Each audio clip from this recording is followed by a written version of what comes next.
உபத்திரவங்களிலேயும் அவரே எங்களுக்கு ஆறுதல் செய்கிறவர் என்று சொல்லி வாசிக்கிறோம். பிரியமானவர்களே, மனுஷர்களாய் பிறந்தோம் என்று சொன்னால் நமக்கு உபத்திரவங்கள் உண்டு, வேதனைகள் உண்டு. ஆனால் இவர்கள் எல்லாவற்றினின்றும் நம்மை விடுவித்து நமக்கு ஆறுதலை கொடுத்து ஒவ்வொரு நாளும் யார் நம்மை துன்பப்படுத்தினாலும் வேதனைப்படுத்தினாலும் நம்மோடு கூட இருந்து நமக்கு ஆறுதல் செய்கிறவராக நம்முடைய தேவனாகிய கர்த்தர் இருக்கிறார். இந்த நாளிலும் ஆறுதலை கொடுக்கிறவரை ஆராதிக்க நம்ம விட்டுக் கொடுப்போமா? Praise the Lord.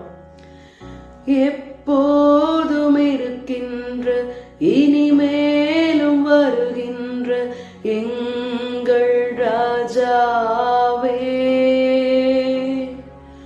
உம் நாமம் வாழ்க, உம் அரசு வருக, உம் சித்தம் நிறைவேறுக. உம் நாமம் வாழ்க, உம் அரசு வருக, உம் சித்தம் நிறைவேறுக. ஆராதனை ஆராதனை என் நண்பர் இயேசுவுக்கே, என் நண்பர் இயேசுவுக்கே.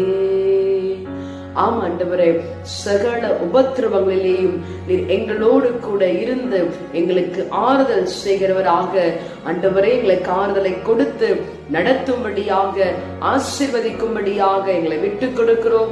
ஆசீர்வதியும் இயேசுவின் நாமத்தில் ஜெபிக்கிறோம் பிதாவே. ஆமென். God bless you. Have a blessed day.